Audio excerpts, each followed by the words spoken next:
Like in the lives? In what way? But I would love to do that. I would love to think about doing that. Okay. Relationship question number 1. How long is a crush supposed to last? This is a very interesting question because who really knows how long a crush is supposed to last? For me, I would say after about 6 months, I would move on.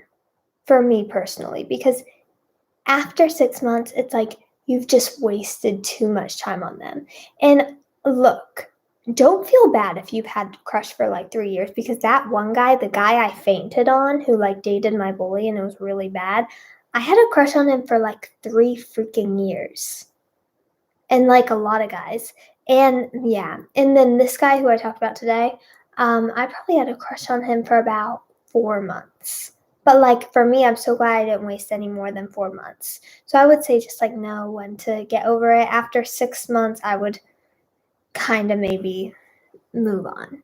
But I mean, you can't help your feelings. It's really hard, like because it's so hard, because people always talk about controlling your feelings. But I'm always kind of like, how can I control my feelings? Because I can't really control how I feel. That's how I feel. 3 years and still crushing for me. Oh, I feel you. I feel you. It's hard. How do you talk to your crush? Okay, this is really hard. Here's some things that I used to do. Honestly, this is probably really bad advice. Look, I'm sorry. All my relationship advice is going to be so bad because my relationships have been terrible. So take everything I say with a grain of salt. But here's what I used to do. At school, I used to like make excuses to be outside of the class he was in. But like I would make an excuse to be there. So I would always just try to make excuses or find a way.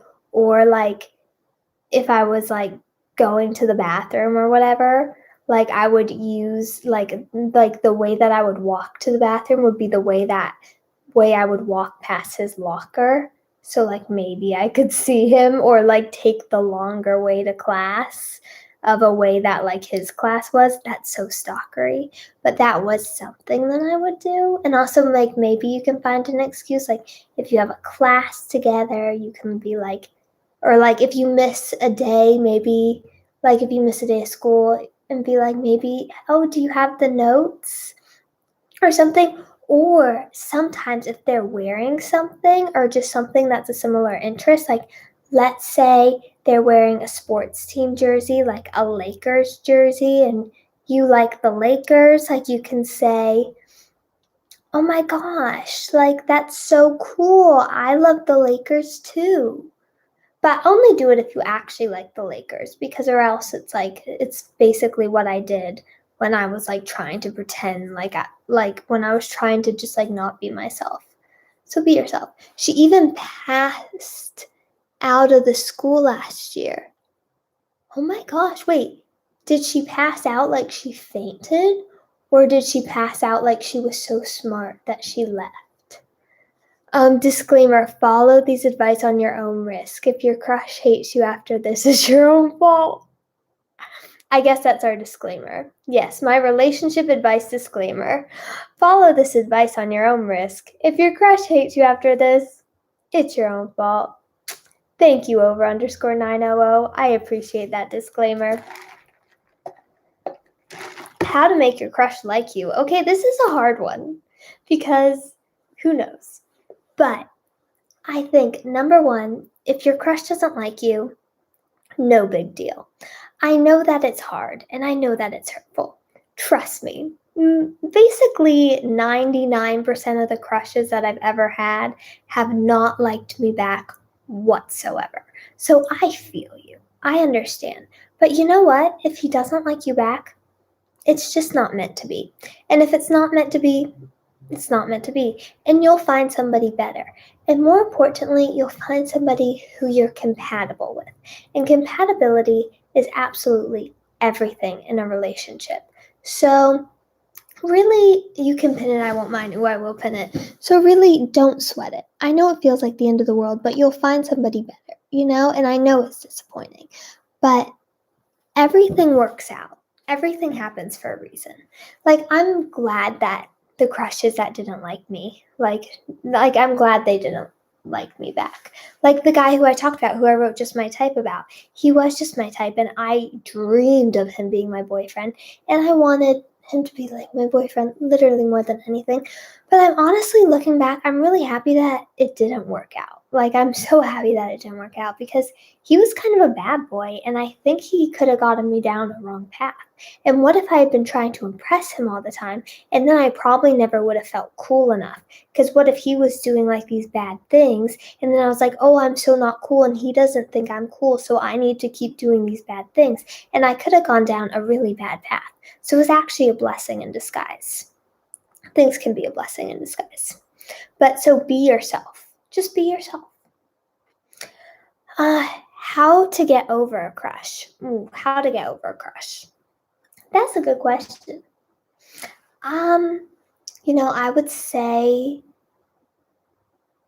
realize that nobody's perfect, because sometimes when you have a crush, you can really put them on a pedestal and act like they're perfect and be totally infatuated with them and act like, oh my gosh, they're perfect, nothing's wrong.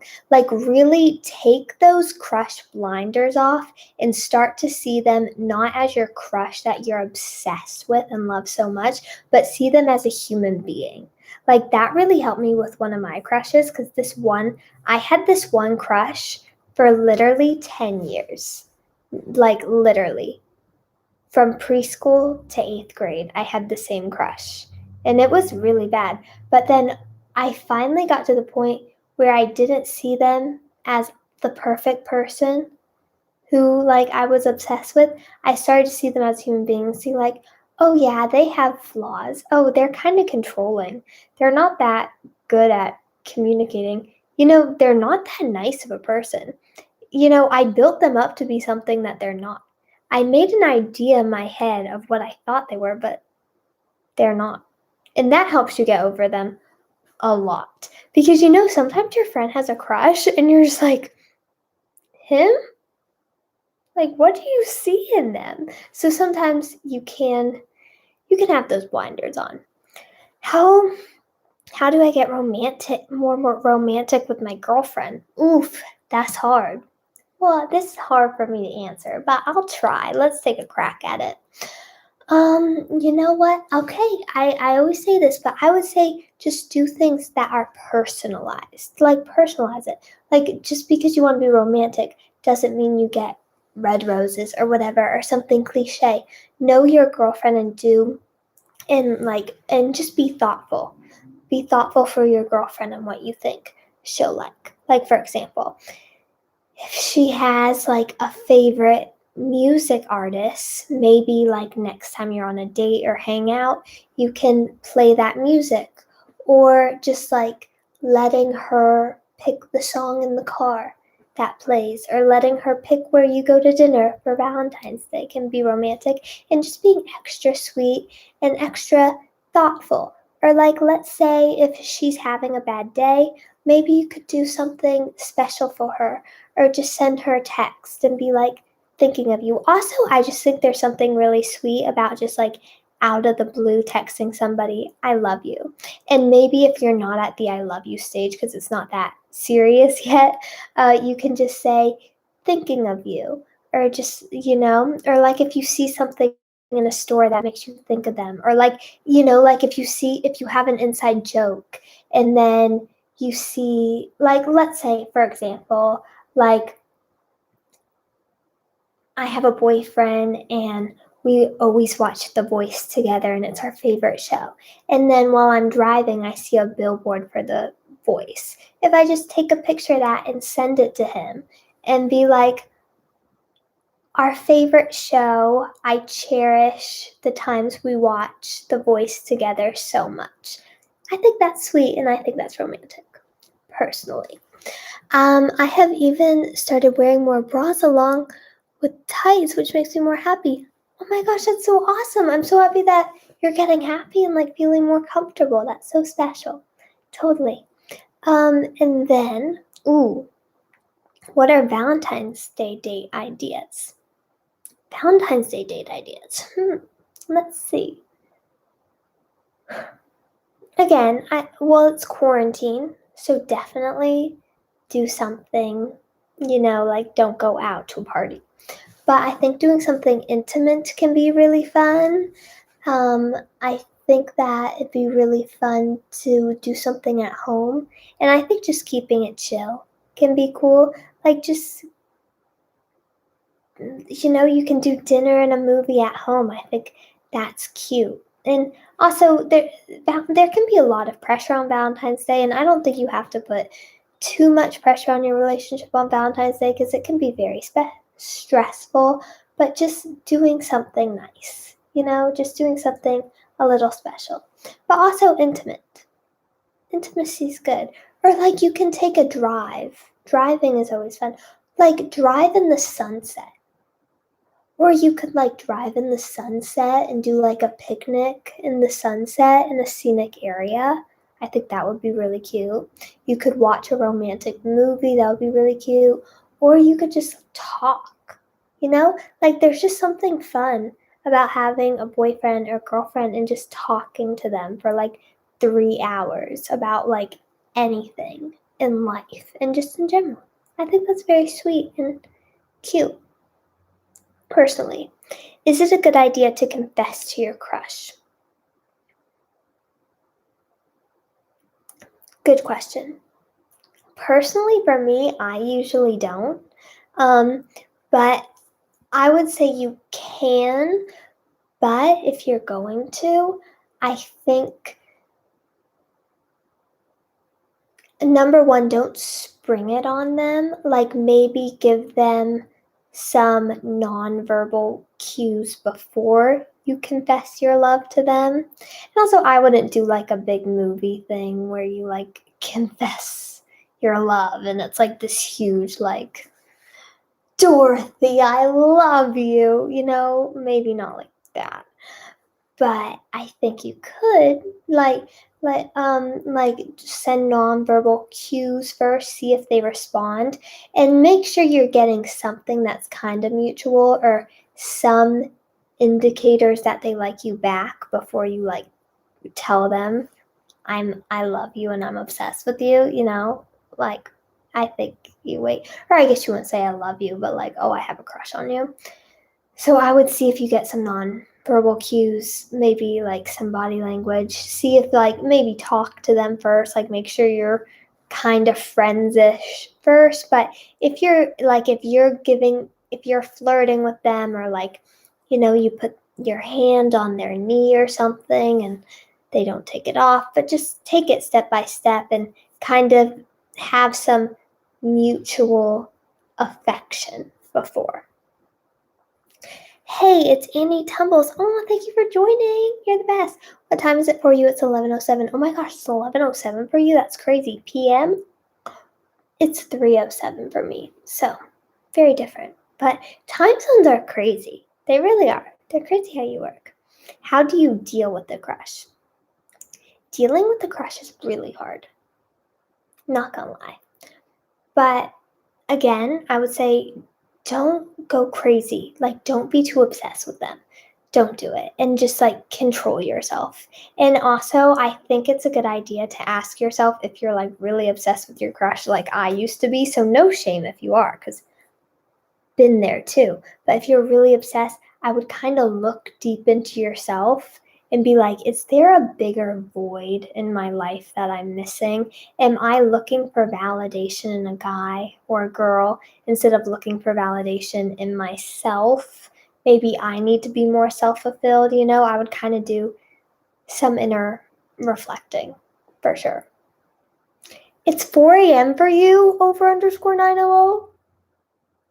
Why are you awake? That's crazy. That's insane. It's 12 p.m. for me. I'm in bed. Oh my gosh. That's so late. You stay up late. I don't know how you do it. I really don't know. For me, like 10 o'clock, 9:30, I'm out. like a light. I don't know how you do it. How do I get him to commit? So hard. Honestly, I don't think you can force it. I really don't. I think if he wants to commit, he will. And if he doesn't, let it go. Because it's like not worth it to try to get somebody to commit. And it also kind of has to be their, or him or her. It has to be their idea to commit, because, or else they might end up resenting you, or they might commit, but then like later they cheat on you or something. So I think it has to be their idea. You can't force it. You know what that means? My boyfriend is DMing his ex. What should I do? Oof. I haven't dealt with a problem like that in my life, but let me think. Boyfriend's DMing. Well, it depends. Like, does he know that you know? Did he tell you? But I think if he told you, I think you could ask why, and then ask yourself how you feel about it, because obviously you might be fine with it and be like, that's okay. Or you may be like, that's not cool. If you're not cool, I would tell him that. I wouldn't be like too clingy about it, but I would just be like, why? What's the reason? What's the reason? Like, why? Are you just texting out of the blue? Was it a specific reason? How long are you texting? What are you texting about? Maybe just be honest. Communication is the key to a good relationship. So I'm told. Well, actually, it so is. If you can't communicate, here's the thing. I personally think if you can't communicate and you don't have trust, you have nothing. The relationship's toxic, and you shouldn't even be in it. Personally. Ooh, I feel like my girlfriend is prioritizing school over our relationship. What should I do? Well, this is a hard one for me because I tend to have that in my relationships too. I think definitely be honest with her and tell her how you feel, but also try to respect it, I would say, because it could just be like school's really, really important for her. Because, like, that could be really important. And so it's kind of nice to respect that, because maybe she really wants to get into a good college and needs to put in that time in school, and try to not take it too personally, because it's school. Oh, my boyfriend cheated on me, but now he wants to get back together, and I don't know what to do.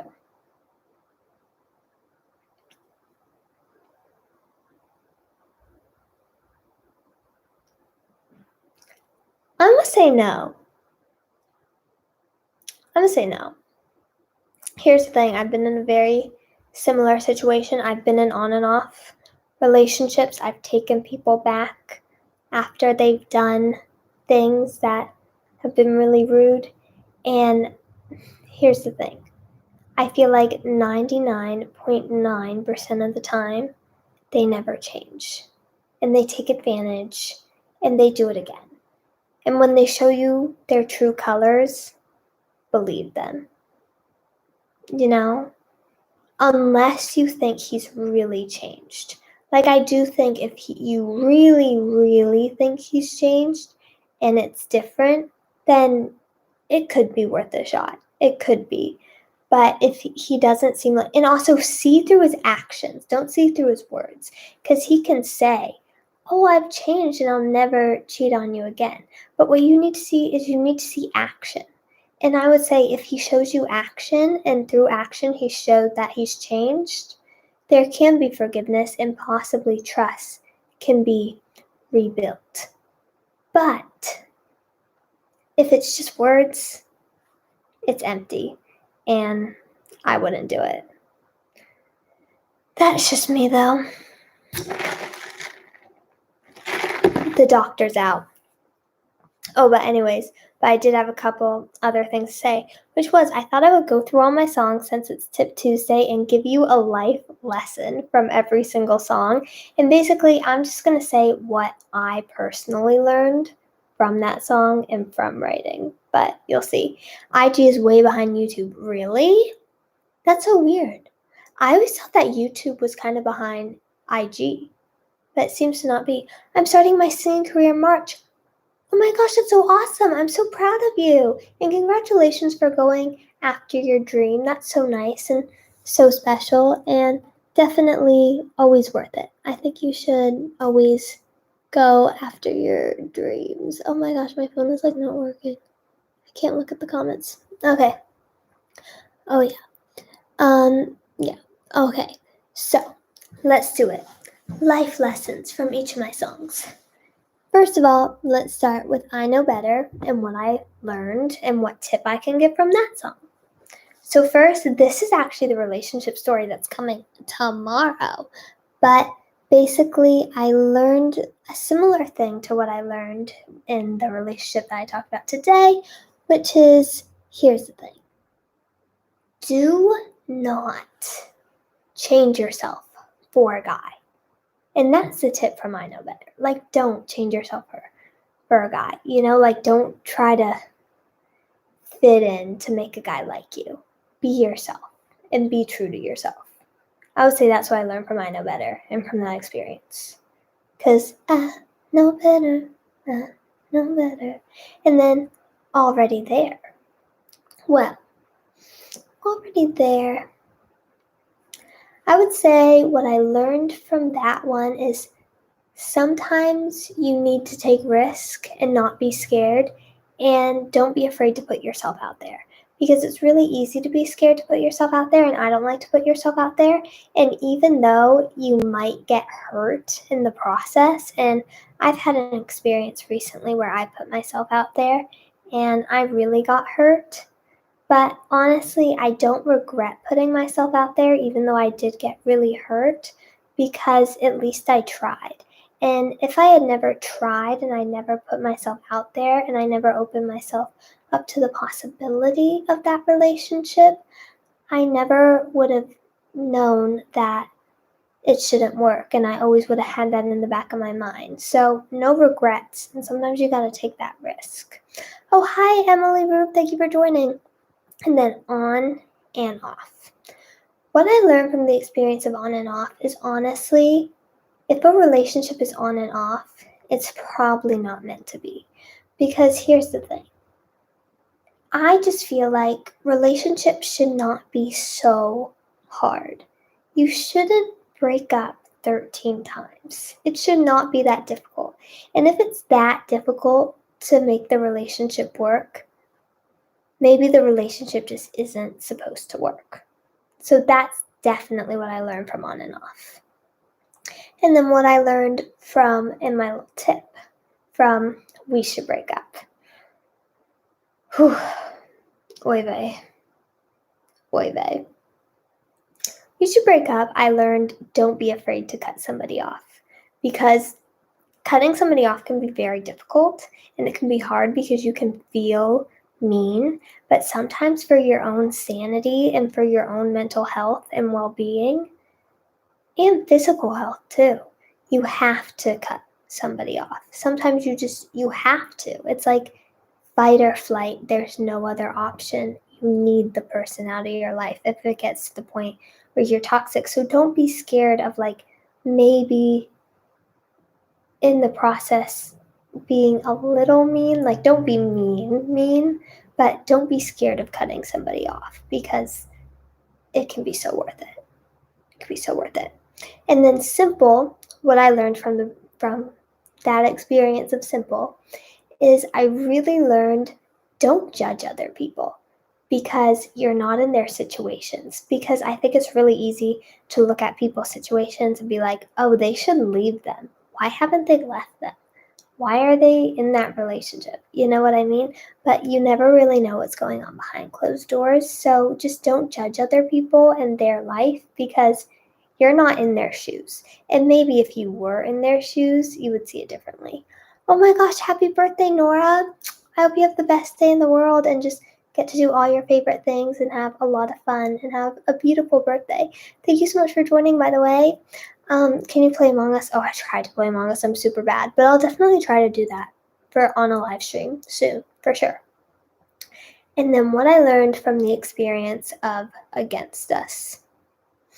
What I learned from the experience of Against Us is you can't force situations. And if it's not meant to be, it's not going to work, and you just can't force it. It's not going to work, it's not going to work. You just can't. And then what I learned from the situation of pretend. What did I learn? That was terrible. That situation was so bad. I wish it never happened. Like, that was awful. Like, what I wrote pretend about was so bad. It was so freaking bad. Oh my gosh. It's like I can hardly even think about it. Yeah. No. What did I learn? I don't know. I kind of wish that experience never happened. I don't know if I learned anything from that situation. But I'll try to pull something out. What did I learn? Oh, here's what I learned. You can't change other people. You can't change them. Because this person, like, I was just fighting so hard in the relationship for the person to see me as an equal, like, so hard. And just, I kept wanting to change their opinion of me, but their opinion of me was their opinion of me, and it wasn't going to change, and I just wanted to change it so bad. And so it was like, you know, when they say the definition of insanity is doing the same thing over and over again and expecting a different result. I think it was that. And I think it was trying to control somebody who couldn't be controlled, because you can't control other people. So just letting go the fact that you can't control other people. You should play the real Among Us instead of the Roblox one. Ooh, how do I do that? I'll try to. Is it like a .com, like amongus.com? I'll definitely try that. And then healthy. What I learned from the experience that healthy was about. Ooh, that was ugly. That was ugly. Here's what I think I learned. I think I learned that sometimes there can be two people in a relationship who are good people, but just there can be irreconcilable differences. Does that make sense? Like, you can, like, maybe the relationship should work and it would be great if it could work, but some just irreconcilable differences is a real thing. And just sometimes two people are like fire and ice and just shouldn't be around each other, and you can still love that person, but it's just better and healthier to love them from afar. And you can love somebody from afar and not be in a current relationship, and it can just be better to go your separate ways. But you don't have to be resentful and hateful and bitter, but just accept the fact and go your separate ways and irreconcilable differences, but still not carry that hate in your heart, and let go the burden and just still love them from afar. I would say that's what I learned from healthy, for sure. I don't want to pay to install it on my laptop, but I can do it for free on my phone. Okay, I'll do that option. Faux show. Because I'm cheap. I don't pay for things, you know? That's how everybody is, you know? And then last, my type. What I learned from my type. Well, I learned a lot of things from my type. But again, I learned, you know what I learned? Like, don't give up your sanity and your dignity for a guy. It's not worth it. Like, you don't need to embarrass yourself over a stupid guy and over a stupid crush. You just don't need to. It's not worth it. If he likes you, he'll like you, and it'll work out, but you don't need to force it. You don't need to be crazy, and you don't need to be so head over heels. Like, you just control yourself. Get that dignity and sanity, and also search in yourself and realize what's missing in you of why you're putting your self-worth on a guy. Because there's another reason, you know? There's some insecurity there that needs to be addressed if you're that obsessed with somebody. and looking for them to complete you, you know? And complete yourself. Don't wait for somebody else to complete you. So that is what I learned. Life lessons from Caroline. Anyways, thank you so much for watching this live stream. I really hope you enjoyed Tip Tuesday. I had a lot of fun with this live, so thank you so much. I hope I gave you good advice. I tried my best. So thank you for watching. Hope you have a great rest of your day. And by the way, tomorrow is going to be a very fun day. It is going to be Wild Wednesday, and it's going to be wild. Anyways, bye BFF. I hope you have a glitterful day. And goodbye to you.